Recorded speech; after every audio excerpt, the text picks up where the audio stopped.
महाशिवरात्रि की रात्रि में एक शिकारी घने जंगल में प्रवेश करता है और शिकार की तलाश में एक वृक्ष पर चढ़ जाता है। जंगल की ओर जाते समय उसने देखा कि असंख्य श्रद्धालु महाशिवरात्रि के पावन अवसर पर भगवान शिव पार्वती की आराधना के लिए शिव मंदिर में एकत्र हुए हैं। वह स्वयं आस्तिक नहीं था, इसीलिए उन भक्तों का उपहास करता हुआ उनकी नकल में हर हर का उच्चारण करने लगता है। संयोगवश वह जिस वृक्ष पर बैठा था वह बेल का वृक्ष था। शिकार की प्रतीक्षा करते हुए वह अन्यमनस्क भाव से बेल के पत्ते तोड़ तोड़ कर नीचे फेंकता रहता है। संयोग ऐसा कि जिस स्थान पर वह पत्ते गिरा रहा था वहां शिवलिंग स्थापित था। इस प्रकार वह पूरी रात्रि जागकर अनजाने में बेल पत्थरों द्वारा शिवलिंग की पूजा करता रहता है। रात्रि के दौरान उसे 3 मृग हिरण मिलते हैं। सबसे पहले जब वह एक हिरणी पर बाण साधता है तो वह उससे कहती है कि वह गर्भवती है।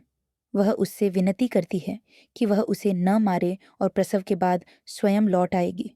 वह गर्भवती प्राणी की हत्या से उत्पन्न होने वाले पापों का वर्णन करती है। शिकारी उसकी बात सुनकर द्रवित हो जाता है और उसे जाने देता है। कुछ समय बाद दूसरी हिरणी जल पीने आती है। जब शिकारी उसे मारने का प्रयास करता है तो वह कहती है कि उसका पति उसकी प्रतीक्षा कर रहा है और ऐसे समय पत्नी की हत्या करना अधर्म है। वह भी विभिन्न पापों और उनके फलस्वरूप मिलने वाले जन्मों का वर्णन करती है और वचन देती है कि अपने पति से मिलकर लौट आएगी। शिकारी उसे भी जाने देता है। इसके बाद एक नर हिरण आता है।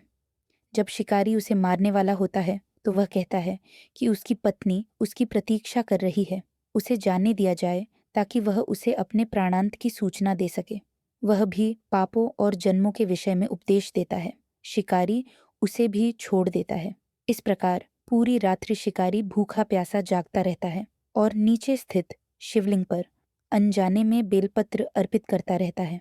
प्रभात होने पर अचानक वह एक दिव्य विमान को आकाश से उतरते हुए देखता है। उसमें भगवान शिव के गण उपस्थित होते हैं जो स्वयं आकर उसे शिवलोक ले जाने के लिए आते हैं। उसे तारामंडल में एक स्थान प्रदान किया जाता है।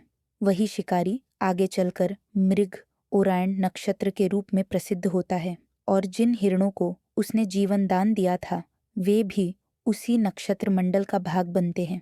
इस प्रकार अनजाने में की गई शिव भक्ति से शिकारी को मोक्ष की प्राप्ति होती है।